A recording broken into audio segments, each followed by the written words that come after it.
दोस्तों साथियों, आज पूरे विश्व में बांग्लादेश में क्या हो रहा है सभी जान गए हैं। बांग्लादेश में अल्पसंख्यकों पर जिस तरह से गदर कट रहा है, ये बहुत ही आश्चर्यजनक है और बहुत ही दुखद है। पूरी दुनिया इसके लिए बहुत ही परेशान है, लेकिन मोहम्मद यूनुस मेन कत्लेआम के जिम्मेदार हैं। शेख हसीना का तख्ता पलटा गया, तब से वहाँ पर बिल्कुल तालिबान जैसी स्थिति है। हजारों हिंदुओं को काट करके बहा दिया गया, उनकी बहन बेटियों के साथ रेप बलात्कार हुए, छोटे छोटे बच्चों को फांसी लगा करके टांग दिया गया। और बांग्लादेश के मानवाधिकार शायद मर चुका है, या विश्व का जो मानवाधिकार संयुक्त राष्ट्र संघ के तहत चलता है या वर्ल्ड लेवल पर संस्था काम करती है, वो भी बिल्कुल जो है आंखों में पट्टी बांध करके सोया हुआ है। पूरा देश चिंतित है कि वहाँ पर अल्पसंख्यकों पर, खासकर हिंदुओं के ऊपर अत्याचार हो रहा है। इसी सिलसिले में ब्रिटेन की एक यात्रा परामर्श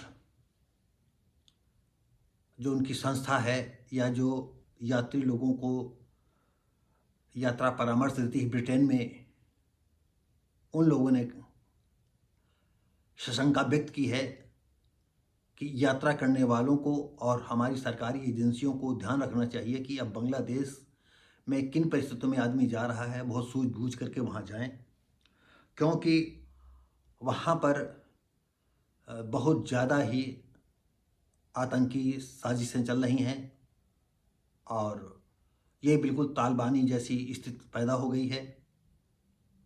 और आप सभी को मालूम है कि बांग्लादेश आज तालिबान के कदमों पर से कदम मिला कर के चल रहा है। यूनुस का जो है इस्लामीकरण का खेल चल रहा है। जैसे जिन्ना ने पाकिस्तान को बनाया, वैसे ही जो है यूनुस भी बांग्लादेश को इस्लामीकरण में ढालना चाहते हैं। और जितने अपराधी थे, कहीं मंत्रियों में शामिल हैं, कहीं अधिकारियों में बना दिए गए हैं। ज़बरदस्ती वहाँ से अल्पसंख्यकों के जो है सरकारी नौकरियों से इस्तीफ़ा लिया जा रहा है।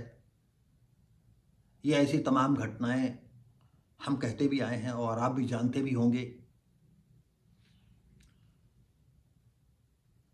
तो ऐसी सिचुएशन में ब्रिटेन ने यात्रा परामर्श के आतंकी हमलों की संभावित चेतावनी दी है। यानी आप समझिएगा कि ब्रिटेन इतना आतंकित हो उठा है, इतना परेशान हो उठा है कि अगर हमारे देश के नागरिक, हमारे देश के प्रशासनिक अधिकारी या सरकारी पद पर तैनात आदमी सरकारी कार्य के सिलसिले में बांग्लादेश जाते हैं, तो उनको अपनी ज़िंदगी की तरफ ज़्यादा ध्यान देना चाहिए, क्योंकि वहाँ पर एकजुट हो करके कठमुल्ला लोग, आतंक या तालिबानी लोग या इस्लामी तौर तरीके कट्टरवाद आतंकवादी लोग हमला कर सकते हैं। तो अब आप सोचिएगा कि जब ब्रिटेन जैसा देश बांग्लादेश के विषय में इस तरह अपने विचार व्यक्त करता है, तो कितने बड़े अफसोस की बात है। और ये भी कहा कि जो भी अगर जा रहे हैं बांग्लादेश, हमारे देश के नागरिक, वो पूर्वतया सावधानी बरतें, अन्यथा उनकी जान, उनकी ज़िंदगी खतरे में पड़ सकती है या वो मार दिए जाएंगे।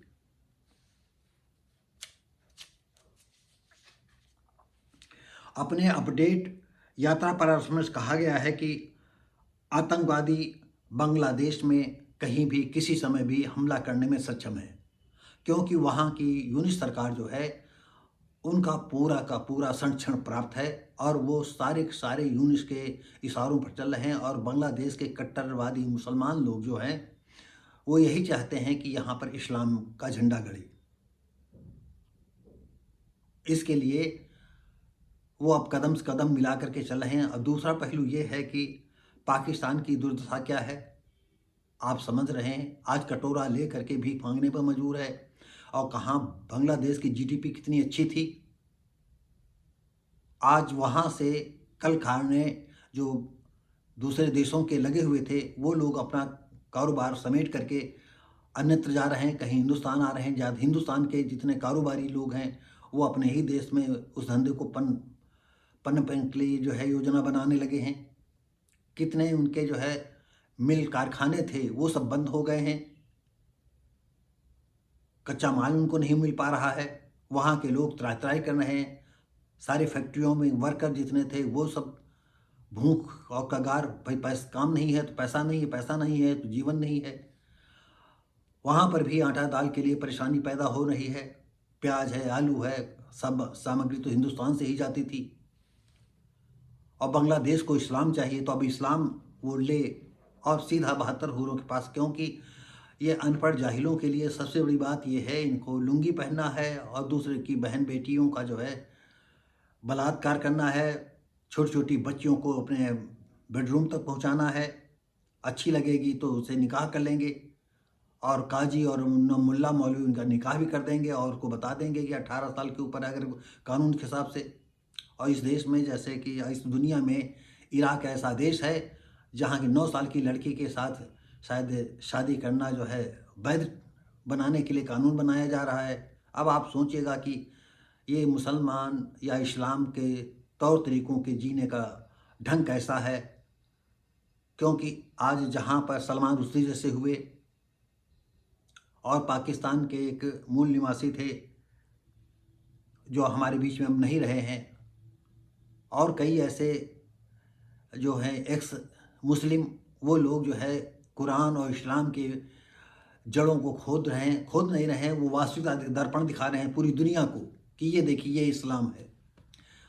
हमारे देश के लखनऊ शहर के वकील हैं डॉक्टर रिजवान अहमद जी, एक नाजिया इलाही खान हैं, वो भी सुप्रीम कोर्ट की वकील हैं, और इस तरह से तमाम हमारी बहनें बेटियां हैं जो इस्लाम के मुखौटे को जो है सही तस्वीर पेश कर रही हैं, जिसमें ये बताते हैं कि इसमें इंसानियत कितनी है कि हैवानियत ज़्यादा है। तो दोस्तों साथियों, बांग्लादेश के विषय में क्या कहें, सबसे आप सभी से छुपा नहीं है। आपको बता दें, जिस समय विवादित ढांचा ढाया गया था, बाबरी मस्जिद गिराई गई थी, उस समय बांग्लादेश में हिंदुओं पर लाखों मंदिर ढा दिए गए थे, लाखों बहन बेटियों को रेप करके मार डाला गया था। क्या क्या हुआ था पापाचार, इसकी घटनाओं को तस्लीमा नसरीन ने एक लज्जा नामक पुस्तक में लिखा था। लज्जा उपन्यास थी एक, लेकिन ये रुचिकर सब्जेक्ट नहीं था। जैसे कि आम नावल पढ़ते हैं जो लोग, अब तो कोई नावल पढ़ता ही नहीं है। पहले पुराने लोग जो होंगे वो हमारी बात अगर सुनेंगे समझेंगे, तो पहले आदमी नावल पढ़ता था तो रुचिकर होता था, किसी किसी में ऐसा इंटरेस्ट होता था, खाना पीना रहना नहाना धोना सब भूल जाते थे। जब तक वो नावल ख़त्म नहीं हो जाती थी तब तक जो है वो आगे काम नहीं बढ़ाते थे। तो लज्जा ऐसे रुचिकर सब्जेक्ट नहीं है, लेकिन बहुत ही समझदारी उसमें दी गई है।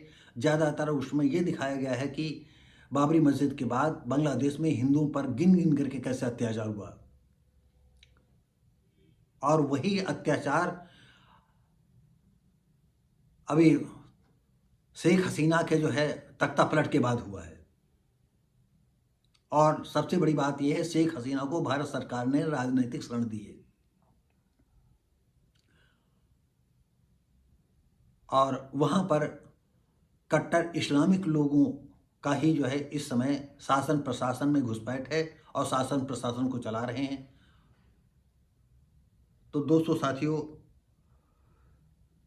आज हर दुनिया का मतलब हर दुनिया के देश के लोग जो है बांग्लादेश आने के लिए जो है बहुत ही सशंकित हैं, बहुत ही डरे हुए हैं कि पता नहीं कब ये आतंकवादी विचारधारा के लोग उनके लोगों का वध कर दें, गोली मार दें, जला दें, क्या क्या कर दें। किस तरह से हिंदू के मंदिरों को, मठाधीशों को, मंदिरों को, और किस तरह जो है इस्कॉन के धर्म गुरु को जेल में रखा जा रहा है। यानी अगर मारा भी जाए तो कोई चिल्ला भी नहीं। यानी ये बांग्लादेश की स्थिति है कि मारेंगे भी, चिल्लाने भी नहीं देंगे, बहन बेटियों की आंखों के सामने बेइज्जत करेंगे और आपको आहता नहीं लेने देंगे। आप आंखें बंद कर लोगे, सर घुमा लोगे तो आपको सर भी घुमाने नहीं देंगे।